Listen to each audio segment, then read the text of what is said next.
recording. We'll say it again. So we're back after many months with the first lecture for the Ministry of Defense for the second semester. We had a Q&A last week just because I needed some time to prepare for the talks at the upcoming winter conference, but now we're back with a lecture on the New Testament. And so we as Christians, we base so much of our faith on the New Testament, so we're going to give a brief overview of what exactly it is, and then defend its reliability, and also defend a lot of the claims that the church has held and proclaimed for many thousands of years, both relating to things like the dating, the authorship, and many other issues like that. So let's get into the New Testament. So first we'll talk briefly about what it actually is.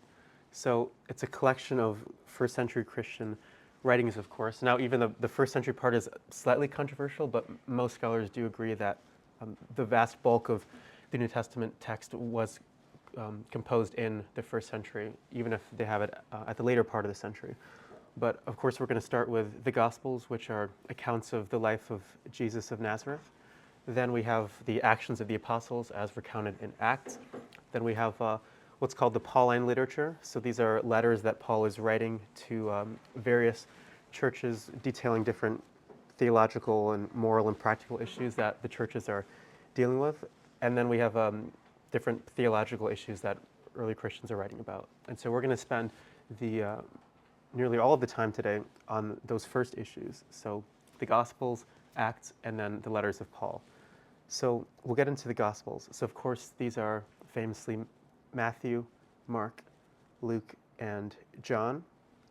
Now, there's a little bit of a bifurcation in the Gospels that many have noted throughout the ages, and then scholars started using this term in the last couple centuries. And these are called the Synoptic Gospels and then John's Gospel. So Matthew, Mark, and Luke, there's so much overlap and similarity, both in terms of what they cover and how they write, that they view the life of Jesus in one way, right? That's where the word synoptic is coming from. And then John, as we'll see, views things in a much different way. So classically, the Johannine literature is considered categorically distinct from Matthew, Mark, and Luke, which we'll refer to as the synoptics. And so it's helpful to know what the order that modern scholars think these were written in. So it's pretty much close to what is listed in our Bibles, but Mark is going to come first, actually before Matthew, and there's very good reasons to think that. Then Matthew, then Luke, and then John is going to be written much later than the other three. So the important thing to understand about the Bible, and we'll have a whole lecture about this at the end of the semester, about Genesis chapters 1 through 11, where we do a genre analysis of that part of the book. But the Bible, as many have noted, is not aptly characterized as a book, but more like a library, right? It's a collection of many different books across many different genres. And this is very important because how you read a book is determined by its genre, because the genre is going to be your clue as to how the author intends a specific text to be received and to be read. So for example, if you walked into the library, you wouldn't read a history book about World War II the same way that you'd read a fiction-based book about World War II, right? One, you're going to prioritize entertainment and you're not going to be nitty-gritty with the details, but the other one, you're going to care about facts and historicity. And so the actual genre of the text is going to determine how you read it. And so as such, it's going to be important to try to actually identify the genre of the Gospels. So many scholars since the beginning of the 20th century have come to regard the Gospels not as Greco-Roman biographies, which had been understood right in the 1900 years prior. They think of it as folklore or myth, right? They're trying to teach spiritual, moral, or theological lessons. They're not actually trying to give a factual account of the life of this Palestinian marginal Jew. And so if the Gospels are folklore, then we cannot and should not understand the events that they describe in detail as historical, right? So, for example, right, we saw from last semester when we were talking about the authenticity of the divine claims, that they regard a lot of the sayings and events as described in the Gospels as historic, but not historical. And you can say the same thing about the Gospels as a whole, according to these modern scholars. But there are very good reasons to regard the Gospels as actually biography and not folklore or myth. And so Richard Bauckham has a big analysis on this. That's going to be the most defining literature that's out there. And he notes various parallels between the four Gospels and a genre called ancient Greco-Roman biography. And so, for example, ancient biographies focus on the life and death of a single individual. We see that clearly with the Gospels, focusing on Jesus of Nazareth. They often average between 10,000 to 20,000 words in length. Of course, this is often, not all the time. You have shorter biographies and you have longer ones as well. And if you look at the Gospels, Matthew is about 18,000 words, Luke is 19,000, Mark is 11,000, of course the shortest, and John is 15,000. And so they all are going to fall into that average range there quite nicely. And then if you want the times for how long it takes to read each gospel, because I'm such a big proponent of reading gospel books in their full length, it's just so unbelievably beneficial for your spiritual life. Let's see if I can remember the reading times. So John, if I'm not mistaken, is an hour and 51 minutes. Mark is an hour and 22 minutes. Matthew is 2 hours and 21 minutes, and Luke is 2 hours and 24 minutes. So I'd recommend that you actually start with Luke because it's just so beautifully written. He's clearly the most educated. But yeah, it's just awesome to go and do that for your spiritual life. It saved my faith more times than one. Ancient biographies often begin with ancestry. Again, you don't see this with all of them, but you see this with many of them. And you see this with two of the Gospels as well, right? Of course, Luke and Matthew both start with their genealogies. Ancient biographies do not have to be in a chronological order, right? And so this is a good time to talk about how many laymen misunderstand what histories were trying to do back in the day. So in modern days, when we look at histories and biographies and autobiographies as well, they're very, very concerned with detail and accuracy in a way that often ancient writers weren't. So in a modern biography, you'll see equal weight given to all aspects of life. So they'll talk a lot about their childhood, maybe they'll talk a lot about their family, their upbringing, and then their public life as well. So everything's kind of weighted equally. But in the ancient world, that's not frequently what happened. They just didn't write that way. And they also weren't as concerned with the literal details as modern historians are. And so when we look at the level of granularity in which modern historical writers write with, it's unfair to apply that standard to people from a different time when that's just not how they viewed the genre.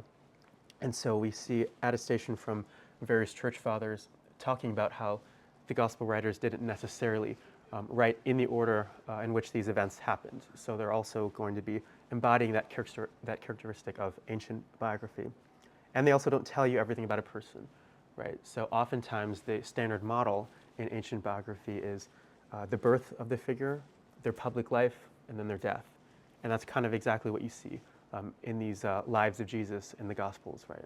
Luke is the only one who tells you a little bit about the childhood, right? When Jesus is acting naughty and he's in the temple, right? And so that's pretty much it, right? But clearly the model there is going to be the public life, much discourse on his death, and then you get the birth in two of them.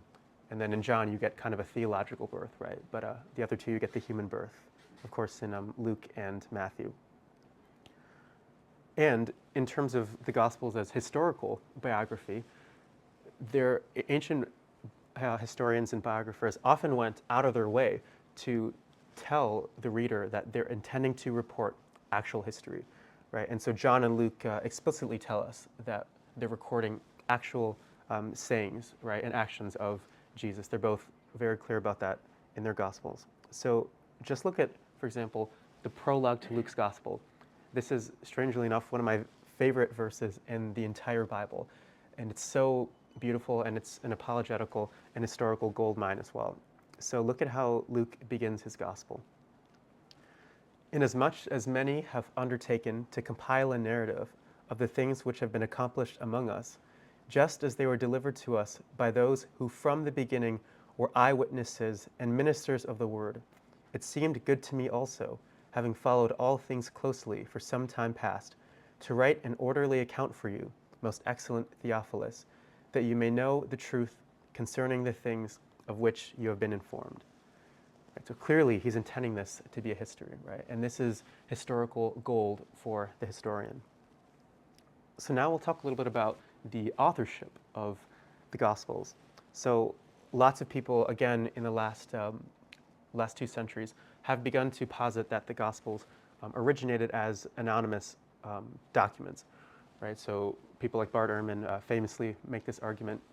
The argument goes something like the Gospels originally written anonymously and then began to be circulated, but then the early church, wanting to establish the credibility of these documents, added names to the documents. So they added, right, Gospel according to John, to Matthew, and all the rest, so that they'd actually have this sense of credibility and that people would actually believe them, right? And so this is kind of the hypothesis that these skeptical scholars will advance. But there are going to be 4 reasons to doubt this. First of all, we don't have any manuscript that's without attribution, right? So all of our earliest manuscripts from the 2nd, 3rd, 4th, and 5th centuries, they all include attribution, right? And the language might be different. So some of them at the beginning of the document, it might say the Gospel according to Mark, or it may say according to Mark, but you're going to see the names and those 4 names in every single early manuscript we have. So we don't have a single one, right, without that would suggest that it was originally anonymous, but we have dozens that have the names of those 4 authors. It's also historically implausible to suggest that you could have had such agreement on the names, assuming that they added on these names later on, right? So the idea that you'd have Christians in Egypt, in Mesopotamia, in Turkey, in Italy, in Greece, in North Africa, all assigning the same names to these letters, right? That's just so unlikely historically, right? The more likely hypothesis that the documents originally had these letters, right? And then that's why you're going to see that consistency in these fragments that are discovered all around, right, the Near East. And moreover, it doesn't make sense of Mark and Luke. This is personally the most convincing reason to me. So if you were going to actually, slap a name onto these documents to add historical credibility, you would choose the people that were closest to Jesus, right? You wouldn't put Mark and Luke especially on there, right? Because Luke isn't even an eyewitness, and then Mark was probably an eyewitness, right, as described in his gospel, but he wasn't one of the disciples. And then even Matthew, right? Matthew is one of the 12, but he's scarcely mentioned. So if you were a later fabricator who wanted to add a name to increase believability, you'd put the names of people that were close to Jesus. But you don't see that here, right? You see Mark and Luke, which the most plausible explanation seems to be that the documents were actually written by those 2 men.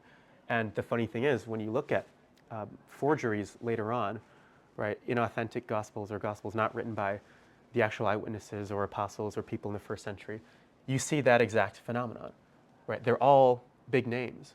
So the Gospel of Thomas, the Gospel of Peter, the Gospel of Mary Magdalene, the Gospel of Judas. Notice these are all the big names. These are the exact names that you'd expect them to put if they were actually trying to fabricate this. And so what you see with the authentic Gospels and what you would predict would be there if they had been inauthentic is exactly what you see with the Gospels that the great majority of scholars regard to be inauthentic, a theme that we'll see many times as we move throughout today's lecture.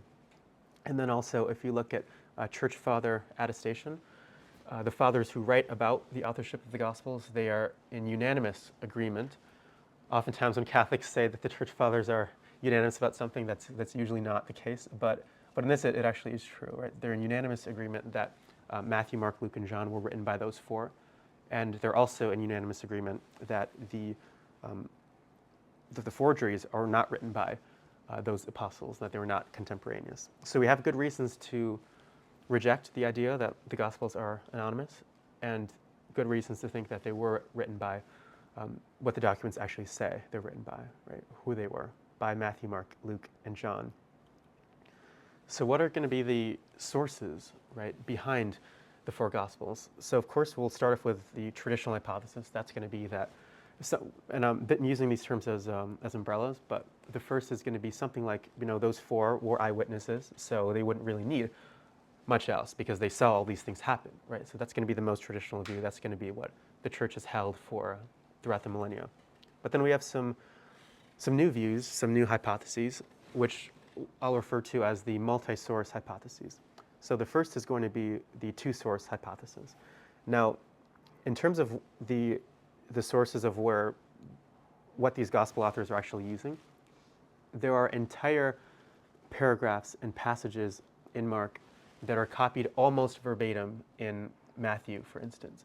And so that leads scholars to believe that Matthew used Mark as a source for writing his gospel, right? And so there seems to be, one scholar aptly compared the relationship between the authors using each other as a line of drunks, right? Walking along a street in arm step, right? Locked arms. If one falls, then they all fall. These gospels seem to be very interdependent on each other, and many of them seem to be using some of the other ones. And so there's a wide body of common sayings between Matthew and Luke that aren't in Mark. And so scholars have hypothesized a source of sayings that they call Q, right? And so this is a body of sayings of Jesus that are not in Mark, but that are common to both Luke and Matthew. And so this is going to be famously called the two-source hypothesis, because it postulates that the two main sources for Luke and Matthew are going to be Mark, of course, because they both seem to borrow from Mark or to use him, and then also Q. So this is the two-source hypothesis. Now it's worth noting that there's a vocal an important minority of scholars that reject Q, famously the Catholic New Testament scholar Brent Petrie, who now everyone here knows about because of his appearance on Pints with Aquinas a few weeks ago. But they'll point to the fact that no Q document has ever been found, and many things like that. But clearly the wide majority of scholars, including Christian scholars too, William Lane Craig and Gary Habermas, two top Christian New Testament scholars, do agree and believe in Q as well. But then on top of that, you're going to get what's called the four-source hypothesis, which hypothesizes that Matthew and Luke also have material that's unique to their Gospels. And so therefore they postulate an M source for Matthew and then an L source for Luke. So such that for either of these Gospels, there are going to be four sources that are contributing to their content. Now, I'm not going to take a position on this today. Catholics are free to believe both, and certainly many Orthodox Christians do believe either one of them. And so, yeah, we'll kind of leave it there. I personally am agnostic on this. I'm sympathetic to the four-source hypothesis, though. People want to hear my personal opinion. And also, right, it wouldn't matter that Matthew uses Mark, even if Matthew is an apostle, because that's, even within the Gospels, you can see that Jesus clearly does have a stratification or hierarchy in terms of his relationships with the apostles, right? He's definitely closer to some than others, right? You see this in the Transfiguration and then in many other episodes as well. And so Mark's main source material, right, and this has been the consensus among scholars since the 1960s, is recollections of what Peter had told him, right? So Mark's primary source material is Peter, who's of course probably the most important eyewitness that there is, right? And early church fathers also held to that as well. And so if Mark's main source is Peter, and Peter was a lot closer to Jesus than Matthew, then it would make sense that, a lot of the sayings that Jesus would have uttered, that Matthew would be unaware of, that Peter would be. So it's not inconceivable that Matthew would use Mark's gospel as a source for his, even if he was an eyewitness to many of the events. So then we'll get into the dating of the Gospels. Now, this is going to be important, especially for your radical skeptical people, so your Reddit atheists, and your Muslims as well. Because remember, one of the claims that Muslims are committed to is that the New Testament, especially the Gospels, that they're unreliable, right? They're historically unreliable and that they've been corrupted. And so, especially uneducated Muslims will try to say things like, okay, we don't have fragments, or our earliest fragments of the New Testament come in the 2nd century, and we don't have complete fragments of all four Gospels until about the middle of the 4th century. And so therefore, how can you trust these were actually written, right, contemporaneous to the time in which they were supposed to, right, to the time at which the events they described actually took place. Now, there are going to be several reasons why we know that they were written in the 1st century and in special decades in the 1st century. And that's not going to be because they come with date stamps, of course. It's going to be because of internal and external evidence. So looking at external evidence, we see quotations of and citations of the Gospels in early Christian writings, right? Beginning in the early second century, and then throughout the first few centuries of the church. And of course, you can't quote and cite what doesn't yet exist, right? So even if you don't have, right, the full fragments until a few centuries later, clearly these documents are being circulated if people are able to write commentaries based on them. So that's going to be probably the most important evidence we have for their first century dating. You also see various linguistic characteristics of different passages in the text that lead us to believe that they were written actually in the first century, because if you look at other historical documents that attest to how first century Palestinian Jews spoke, you see a lot of those what are called Semitisms, right, that we can confirm in the speech of many of the figures in the Gospels. So that shows that they actually did speak at these times. And also Jesus' style of teaching, for example, using parables, for instance, is common for first century rabbis and Jewish preachers. So those characteristics lead us to believe that they're in there. That's, for example, why the majority consensus for the Corinthian Creed in 1 Corinthians 3-5, where Paul talks about the death and resurrection of Jesus and all of the appearances to the eyewitnesses, is dated back to within 5 years of the cross. That's largely based on linguistic characteristics of the creed. And missing content, which we'll see in the next slide, but also the paper trail. Right, so for example, when we have fragments that are being discovered in Egypt and in Turkey in the 2nd century, right, well, things don't travel as quickly in the modern world, right, as they did. Things don't travel in the ancient world as quickly as they do in modern times. And so if we're finding these things that are dated back to production in the 2nd century, far away from Palestine, then we're going to know that these documents actually precede those ones that we discovered. But the best case for the early dating, right, especially of the Gospels, is going to come from the fact that they're missing accounts of very significant events that you would expect them to recount had these events transpired by the time at which these documents were written. And so the first is going to be the martyrdom of Paul. And so actually at the end of Acts, right, Paul is still under house arrest, awaiting the result of his trial. And so Acts ends with Paul literally under house arrest, right? It has this sort of dropped ending to it that's so awkward that the best explanation for that, or at least a very good one, is going to be that when the book of Acts is published, Paul is still awaiting trial. But we know that Paul is executed in the mid-60s, which means that Acts hasn't been completed yet by the mid-60s, which is going to be very significant. Also, there's no mention of the martyrdom of Peter, who's of course the head of the early church, that it also takes place in the mid-60s. There's no mention of the martyrdom of James, which we know from Josephus, the Jewish historian, also takes place in the mid-60s. And he was the head of the church in Jerusalem. So his death would have been catastrophic for the early church, which was based in Jerusalem in its early years. And then also the destruction of the Jewish temple in AD 70, which is very well attested historically.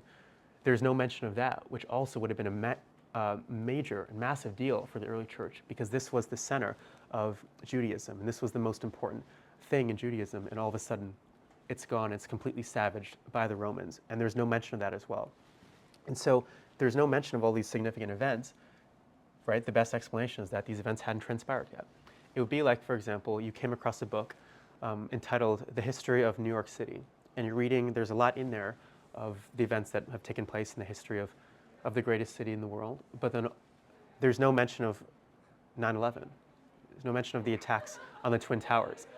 Well, then the best explanation for that is going to be that this book was written prior to 2001, because how can you write a history of New York if there's no mention of maybe the most significant event in New York's history? And so just as you think that it was written prior to 2001, we can assume that Acts is written prior to the mid-AD 60s. So perhaps Acts is written in the early 60s or late 50s, and Acts is going to be the sequel to Luke. It's the same author who's writing both, as you can see with the beginning of both, also with the writing style. That means that Luke, the prequel, was written in the late 50s, possibly the mid-50s. And if Luke uses Matthew and Mark, it seems very, very likely that he uses Matthew, then that could put Matthew in the mid-50s or possibly the early 50s. And if Matthew used Mark, then that would place Mark in the early 50s or possibly even the late 40s. Remember, Jesus is crucified in the early 30s. So that's the next decade after the crucifixion, possibly, when you have your first full account of the life of Jesus. That is extraordinary for ancient history. You just don't see that with any other figure in ancient history. For example, the emperor of the time, right, Tiberius, by the time you get to four accounts of his life, at least that we have access to, you're in the 3rd century, possibly even the 4th century. Well, Jesus, you have the first one, right, in that century, and all four, the first one in the next decade, possibly, but all four within a few decades after his death. It's just unbelievable from a historical standard, right? And we don't see this certainly with any other religion as well, let alone figures of ancient history. There's more literary evidence for the life of Jesus than there is for any other figure of antiquity. And even Luke begins his gospel, right, as you saw in the prologue, by saying that others have also undertaken to compile narratives. So he's not even the first one. So we know that there are going to be others earlier. So we have a very good case for early dating of the Gospels. Now, can we say anything about the reliability of the Gospels as historical texts? So it seems that the Gospels and the Gospel authors have a very strong familiarity with the culture and the time and the place and the people at which they write about in their Gospels. And so we'll get into just a couple of examples of this here, just to save time. So the first is going to be bodies of water, right? So consider the word sea, for instance. So the Sea of Galilee is a body of water that's only 13 miles long, right? So it's hardly a sea, right? It's hardly an ocean. But yet it's referred to that, right, by many of the Gospel authors. It's used in Matthew's Gospel 16 times, and 4 times he just refers to it as the sea, right? But he's talking about it as that, but he doesn't say the Sea of Galilee or the Sea of Tiberias. Mark uses it 19 times, 2 times not referring to any body of water in particular. And then John uses it 9 times. Now, the Sea of Galilee, calling it the sea might make sense if you are a Palestinian Jew who grew up near that. That's going to be the biggest body of water that you've ever been exposed to. So that makes sense that you'd consider it a sea. But if you'd grown up in a different place, especially in a coastal region, you'd never refer to such a tiny body of water as a sea. And so let's look at how Luke, who's at least from tradition, we understand him to be from Antioch, which is not far from the Mediterranean. He never refers to it as a sea. He just calls it the lake, right? So you have the Palestinian Jewish authors referring to it as a sea who wouldn't have been exposed to a large body of water, right? That makes sense. But the guy who would be, right, he doesn't refer to it as that. He refers to it as it should be called, as a lake, because for him that's small. And so that gives us some good indication that the people writing these documents are actually who they're supposed to be historically. And also that they have a pretty strong familiarity with the actual region, right, and the physical characteristics of it. And so the Gospels also know that Capernaum and other towns are located near the Sea of Galilee. They also exhibit vast knowledge of the different towns and cities of the area, both big ones like Jerusalem, while also small villages like Bethany as well. And so Matthew, Mark, and Luke also know that there is a Judean desert near the Jordan. So you just get this strong sense that the authors are very familiar with the period and with the land that houses the events at which they're describing.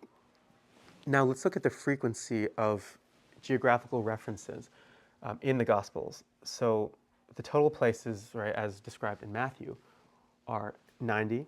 You see 60 in Mark. You see 99 in Luke, and 76 in John. Now, this is important because we're going to contrast it to those later forgeries that we talked about earlier. So let's contrast it with the later Gospels. So remember those numbers, right? They're all in the high dozens, some approaching 100. Let's look at the Gospel of Thomas. It mentions Judea once and no other location. That's hardly, right, impressive knowledge, just Judea, the whole region, right? But that's all you get. The Gospel of Judas names no locations.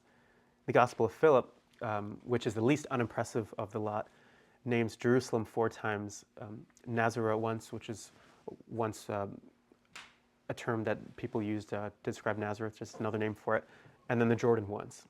So while not extremely unimpressive, it's hardly impressive. Those are all big names.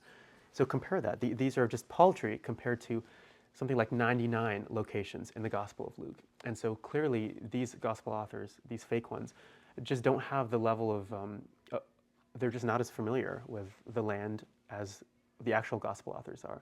And so what we're doing here is we're not trying to show that because the gospel authors are familiar with the land and the places that they're writing about, that means that everything they're saying is true.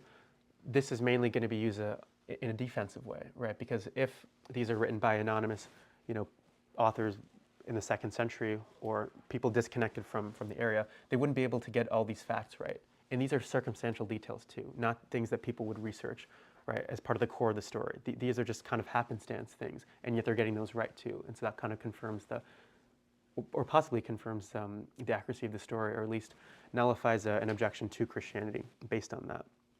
And the last one we'll look at here is names, right? This one's very interesting. So it turns out that people are really bad at guessing the most common names in their society. So when they've done studies on this and participants are asked to name the most common names of men and women in their culture, they're often wildly inaccurate because they're going to be basing their estimates and their guesses on the people that they know very well, right? The people in their lives. But that's usually not going to be representative of the population at large. And so if the authors were going to be making up names, you'd expect the percentage of names in their documents to not be consistent with the overall percentage of the names of that society at the time. And so let's see how the gospel authors do with respect to the frequency of the names that they have in the stories. So do the names of the figures in the Gospels line up with what the external data reveals? So Richard Bauckham, a famous New Testament scholar, did an analysis of the relative frequency of different Jewish personal names in Palestine. Now he looks at the writings of Josephus, he looks at the Dead Sea Scrolls, he looks at early rabbinic texts, and he looks at the names on ossuaries, which are bone boxes, and then compiles a list of the most common names and then the frequency of those names. And so he finds 2,953 occurrences of 521 names, comprising of 2,625 occurrences of 447 male names and 328 occurrences of 74 female names. So let's look at these tables here. So the frequency of, or the most common names in the New Testament, right, especially the Gospels and Acts, but this is going to be New Testament wide, they actually map on very well with the occurrences of the most common names in other sources that we just mentioned. But the principal evidence here is going to be in the frequency, in the percentages, right? So if you look at the percentages of all the characters or the figures in the New Testament compared to the percentage of the names of the society at large in first century Palestine, you'll see a remarkable correlation there, right? So men with the two most popular names, Simon or Joseph, in the Jewish society at large in Palestine is 15.6%. In the Gospels and Acts, that number is 18.2%. Then you have 41.5 and 40.3 for men with one of the 9 most popular names.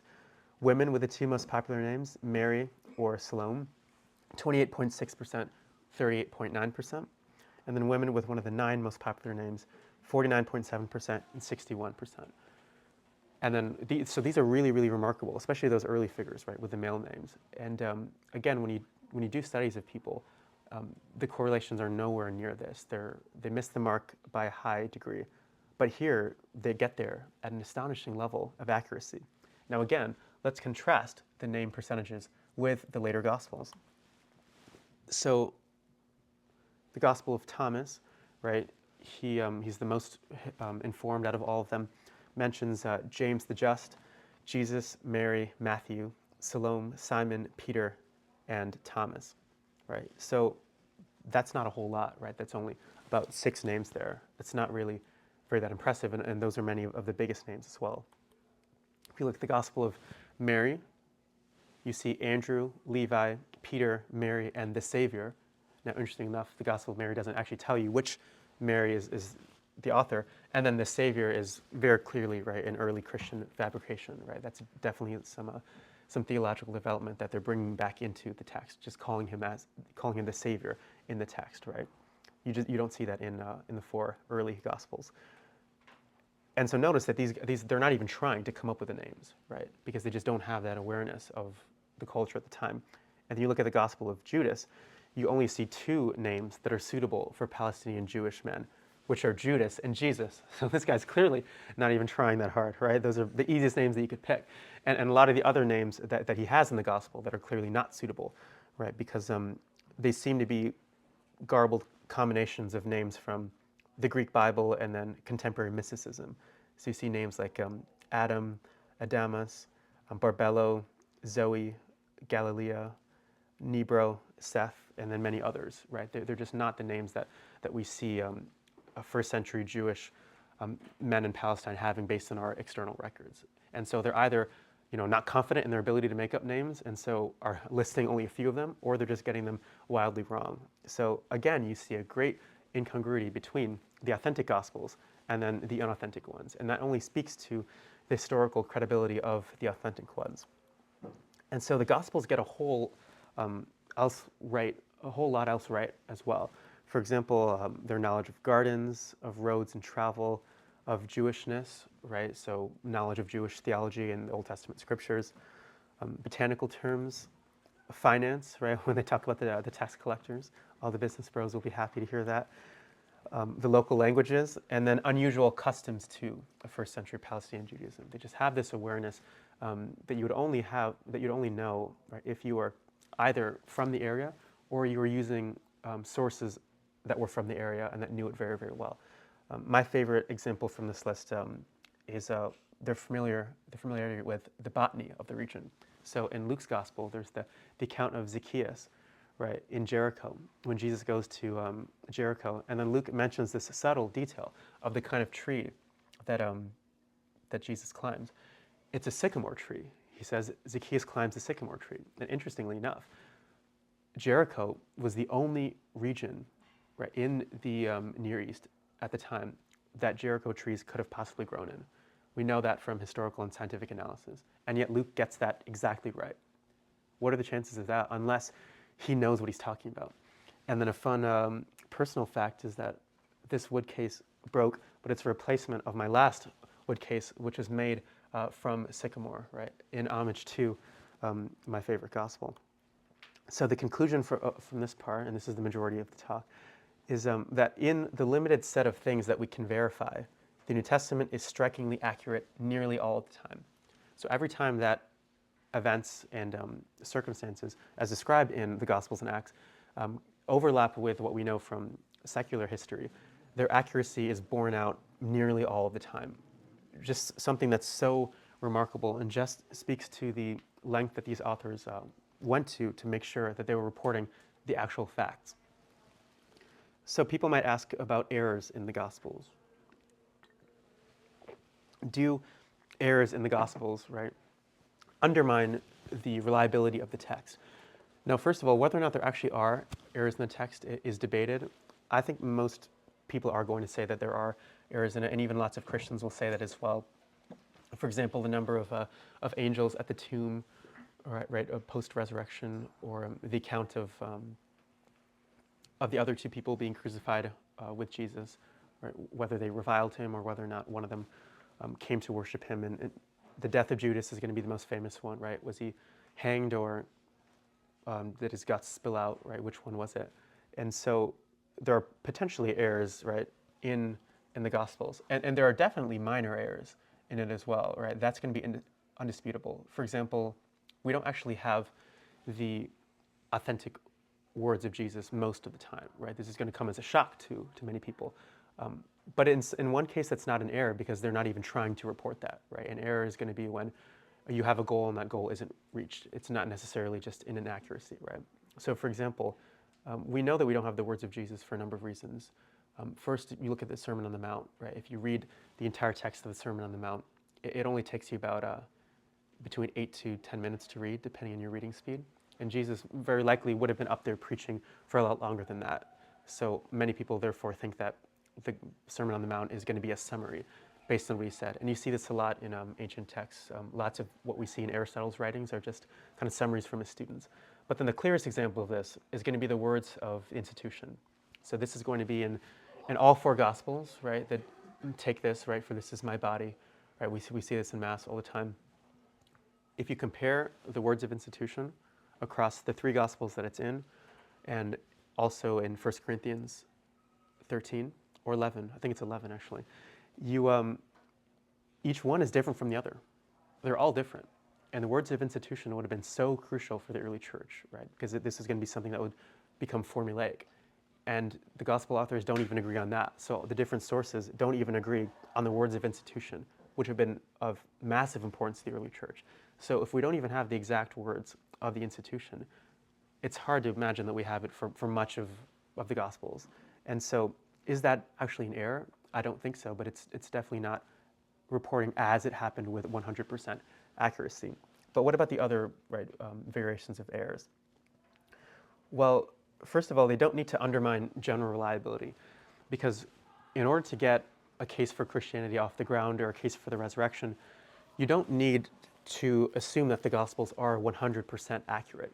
You just need general reliability, right? People like Jimmy Akin make this point. The texts are generally reliable, which oftentimes in ancient history, they're never actually perfectly accurate, but many of them make mistakes, right? So Tacitus makes mistakes, Josephus makes mistakes. So they're just going to be common in histories and in products of men. That's just what's going to happen, right? But they don't need to undermine general reliability. So the Gospels can still be right 97% of the time, even if they make a mistake here or there every now and then. Also, the errors that are there, right, don't ever affect the essential story, usually, right? Like at the end of the day, who cares how many angels were at the tomb, right, when it was discovered empty? Like that doesn't matter for theology. So they're not really troublesome. They don't affect the essential story. And they don't even need to nullify the doctrine of inerrancy, right? This is taught by Christianity that the Bible is without error. You can, as I do, ascribe to a very liberal version of the doctrine of inerrancy, which would state something along the lines of, the Bible is true in all that it teaches. And this is William Lane Craig's preferred version of the doctrine as well. And so in this case, right, we would say that the Bible isn't teaching, for example, that there were these number of people at the tomb. That's just what they're reporting, right? So they're reporting it, but they're not actually teaching this. You'd see this as well with some of the sayings of Jesus, right? When he talks, for example, about the light of the moon, right? But we know that the moon doesn't give light, actually. The mustard seed, when he says that the mustard seed is the smallest of all seeds, right? Scientific analysis will show that that isn't true, and that wasn't true at the time.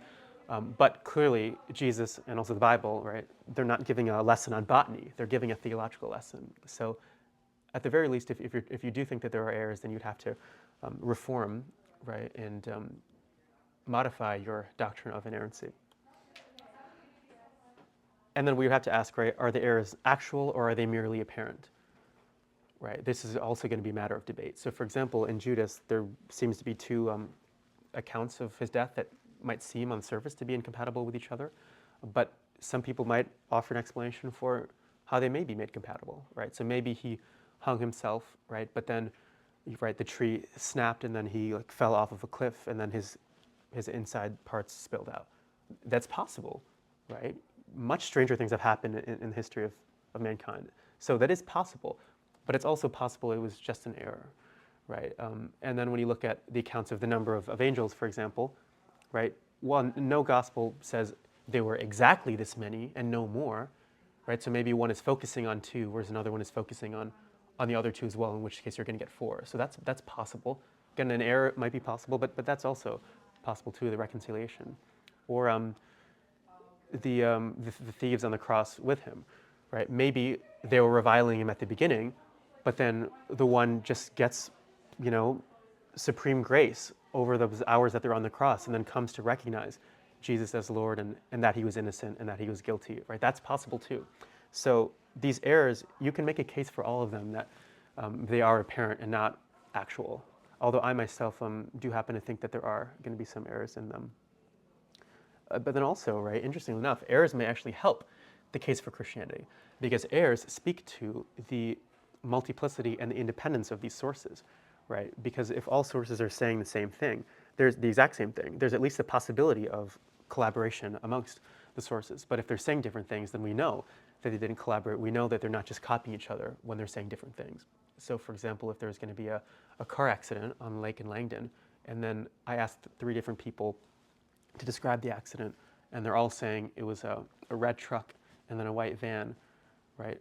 Maybe they're all talking to each other and they agreed on this, right? But if I talk to 3 different people, and then 2 of them say it was a red truck and a white van, and one says it was a white truck and a red van, well, I may be less certain as to the colors of the vehicles, but I'm going to actually be more certain that there was a crash and that it did involve at least a truck and a van, even if I didn't know the exact colors. So this speaks to the fact that these events, at least the broad line picture of them, are going to be historical, because one of the criteria of historical reliability is multiple and independent attestation, and slight differences in the accounts serve to evidence and countenance that fact that they are actually multiple and independent.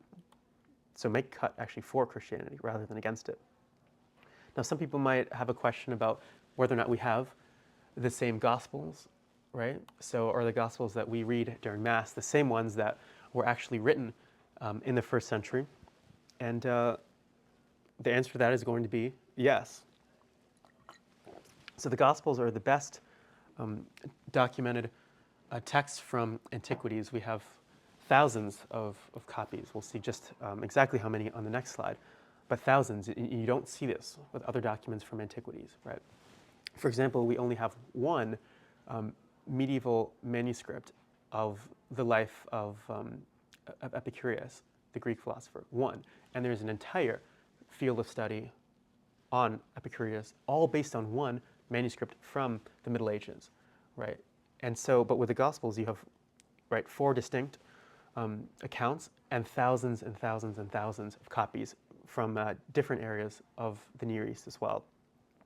And so most are going to be coming from outside of Palestine, so in Egypt, Italy, Greece, and Turkey. And you are going to see variants. So you might hear some atheists say, you know, across all the thousands of manuscripts that we have, there are 400,000 differences between the manuscripts, right? And so therefore, we can't actually know what the original documents say if we're going to have literally 500,000 disagreements amongst the manuscripts that we have. Well, first of all, 99% of those variances are going to be completely irrelevant. They're just going to be compositional, so different spellings. So if they're going to spell favor with a U, or whether or not they're going to omit the U, so things like that. Of course, it should be spelled with the U, but that's going to account for more than 99% of the variances. And less than 1% of the variances are actually meaningful. And even skeptical scholars like Bart Ehrman, he's a leading one in North America, possibly in the world, acknowledge that no essential Christian doctrine is based on disputed readings, right? So do we know whether or not the original said this or not? No essential doctrine is going to be based on any of those verses. And also, the famous bigger textual errors are going to be noted and noted clearly in the Bibles that we're going to be reading. So for example, the account of Jesus forgiving the adulterer, right, and the don't throw stones unless, right, you yourself are innocent, right, that account in John 8, and then also the end of Mark's gospel where you see the resurrection appearances. That's most scholars are going to say that's not going to be a part of the actual document, because our earliest manuscripts don't have those accounts, right, either in John or in Mark. And you see that in Bibles that they'll make a note, right, in nearly all of them, right? So we can be very, very confident and certain that the Gospels that we're reading are the ones that were actually written and being circulated in the first century. Now, here we have a picture of Papyrus 52, because it was written on papyrus back then. This is the earliest fragment of a gospel document that we have. It dates back to between AD 100 and 150. And as you can see, it's not complete, but it's the first one we have in total. And Yeah, it's just so beautiful, right, to stare at something like that. I want to go to the museum and then see it in person. But if you look at New Testament manuscripts, right, most of these are going to be from the Middle Ages, but they do go back, right, to the first few centuries. You have about 5,800 in Greek, right, the language that they're written in, of course. You have 10,000 in Latin, right, that's coming from the Vulgate, and then 10,000 in other languages like Syriac, Coptic, and Armenian. So altogether, you have about 24,000 copies of the Gospels. It's just unbelievable by historical standards. You just don't see this with anything else. It's not even close. Now, very briefly on Acts, right? It's the sequel of the Gospel of Luke, as we talked about. It details the actions of the early apostles. The first half of the book is dedicated to the actions of Peter, and the second half dedicated to the actions of Paul. It's going to be historical in its genre as well. So now we'll end off our discussion today with talking about Paul. So we won't get into like the entirety of the life of the most impressive human man to ever live, but he's the most famous convert in history. So famously, right, he's a church persecutor responsible for the martyrdom of Stephen, right, one of the early disciples.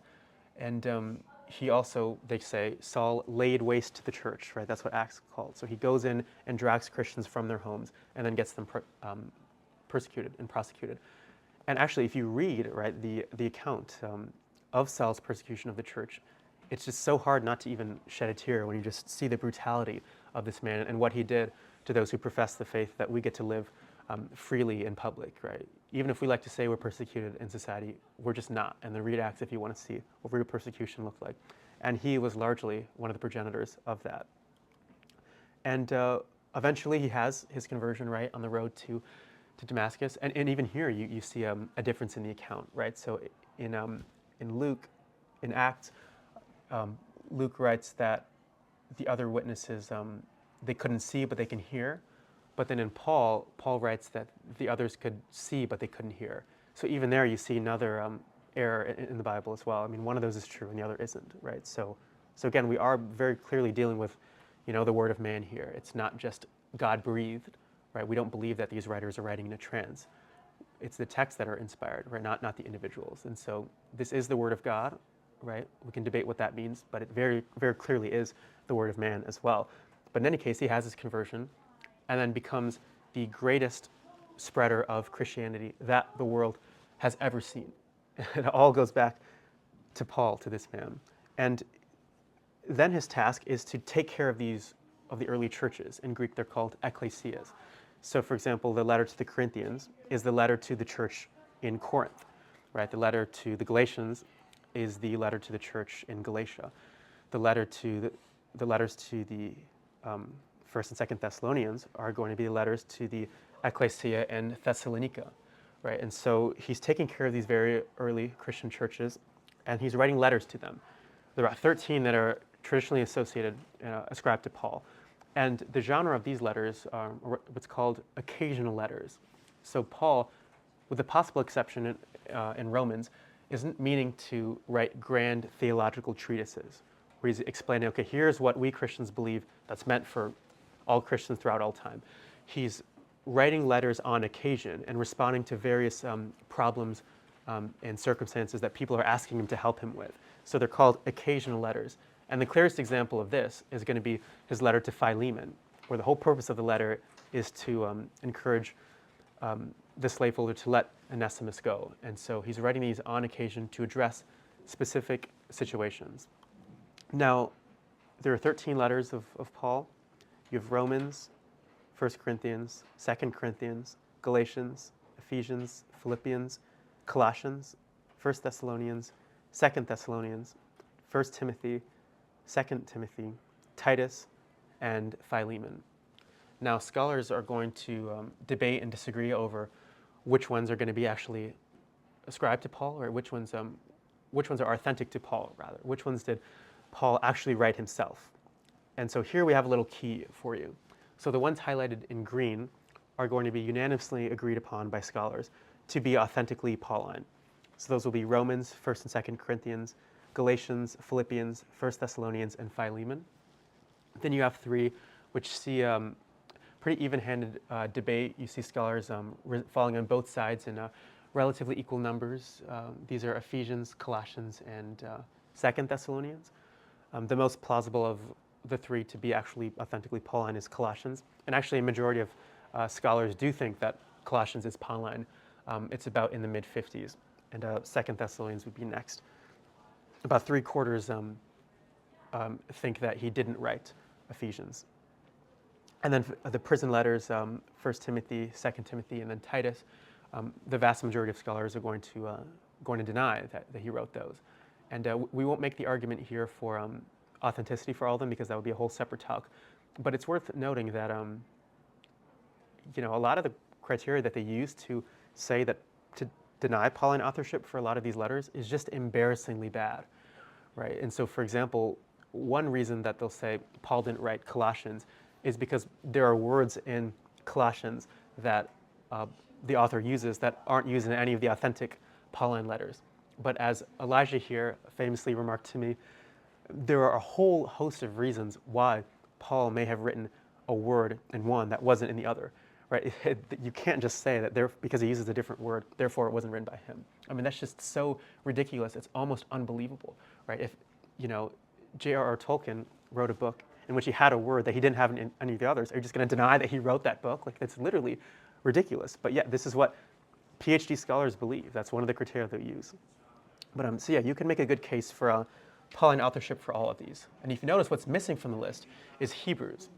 So the church has never proclaimed or taught that Hebrews is written by Paul. And indeed, the manuscripts we have, I can't remember if it's all or the vast majority, they don't even ascribe Paul as the author to them. They just say to the Hebrews, the earlier manuscripts. So these 13 are going to be the Pauline ones. And at least 7 of them are going to be authentic, but 7 are undisputably authentic. So now the last thing we'll talk about is Paul's view of Jesus, because it's very famous or very popular for liberal and skeptical New Testament scholars to deny that Paul thinks of Jesus as God, right? That he believes in the divinity of Jesus, right? And if you take a class on Pauline literature here, it's taught by Professor Corey Norman.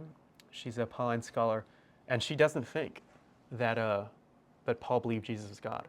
And so we're going to show here, we're going to give 3 examples in the allowed Pauline letters, so in the authentic ones, of Paul clearly believing Jesus to be God, even if he doesn't have all the theological tools that we would have today. Clearly, we see the ingredients and we see evidence of a belief in the divinity of Jesus of Nazareth. So we're going to look specifically at his belief in Christology in 1 Corinthians 8:6, Romans 10:9, and Philippians 2:6. So let's look first at 1 Corinthians 8. So going back to the book of Deuteronomy in the Old Testament, there's something called the Shema, right? Which is this call that Jews would have. This famously means the Lord our God, the Lord is one. So very famous. Every first century Jew would have grown up repeating that phrase. Now look at what Paul does in 1 Corinthians chapter 8. He says, "Yet for us there is one God, the Father, from whom all things, and for whom we exist, and one Lord, Jesus Christ, through whom all things and through whom we exist, through whom we are all things and through whom we exist." So look at what he does there. He literally splits the Shema. He splits it, right? So in the Shema you have the Lord, our God, and the Lord is one. So you have Lord and you have God. Clearly meant, right, to referring to the same being. And then Paul splits it up here and identifies the Father as God and then Jesus as Lord, right? So he's placing Jesus in the same divine being as the Father, right? This would have been literally blasphemous to the ears of modern Jews, right? So it's no wonder why Paul was imprisoned and stoned so many times throughout his life as a Christian. So he's associating Jesus with the one Lord, the God of Israel, that would have been so known to Jews. But we get clearer examples as well in Romans 10. So let's read this passage in full. But what does it say? "The word is near you, on your lips and in your heart. That is the word of faith which we preach. Because if you confess with your lips that Jesus is Lord, and believe in your heart that God raised him from the dead, you will be saved."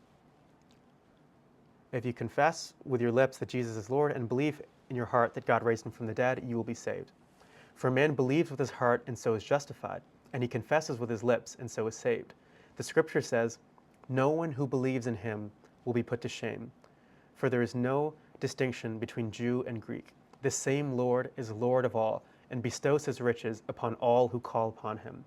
For everyone who calls upon the name of the Lord will be saved."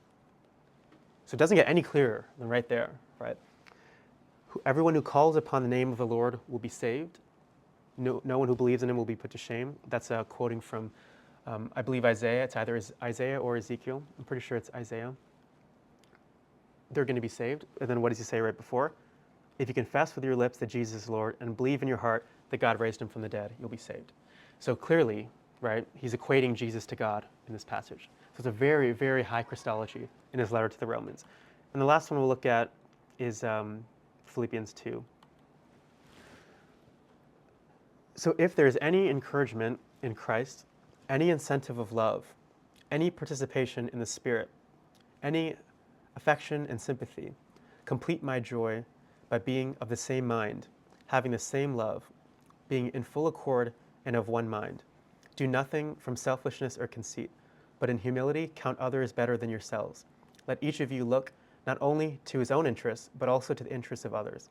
Have this mind amongst yourselves, which is yours in Christ Jesus, who, though he was in the form of God, did not count equality with God a thing to be grasped, but emptied himself, taking the form of a servant, being born in the likeness of men.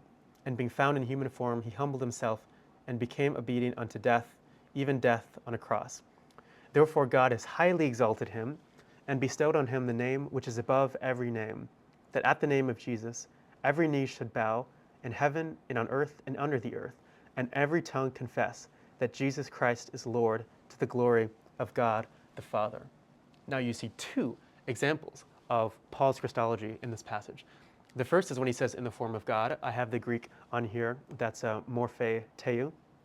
That word in Greek form is referring to nature. So he's literally saying, though he was in the nature of God. It doesn't get any more clear than that.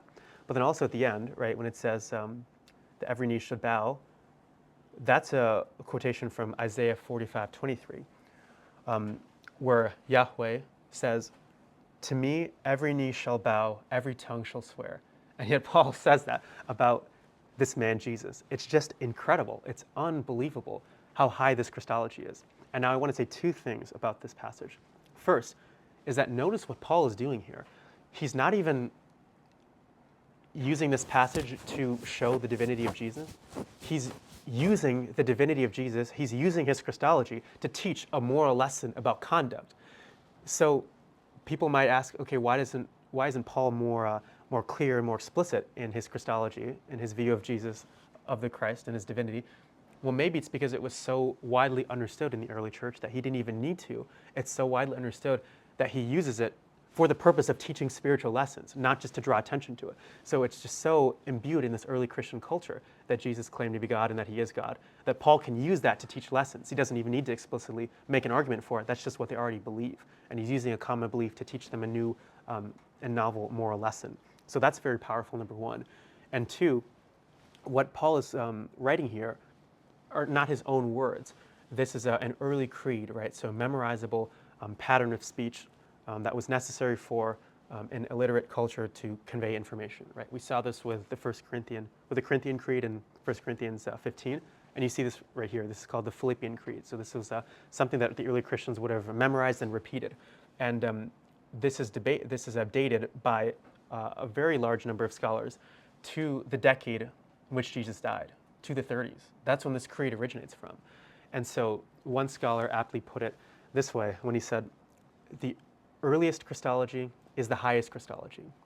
So contrary to what Bart Ehrman and others like him will say when they argue that Jesus, he has a whole book called How Jesus Became God, where he'll start to say that the belief in Jesus as divine is a later theological accretion that happens at the end of the first century. Contrary to that, high Christology is not just a product of John. It's there at the beginning of the early church as well, right up to the years after Jesus' death and resurrection from the dead. So to recap, we found today that the Gospels are early, reliable, and credible, and that Paul believed that Jesus was God. And so, no surprise, the modern scholars get it wrong, and the church gets it right. Thank you all very much.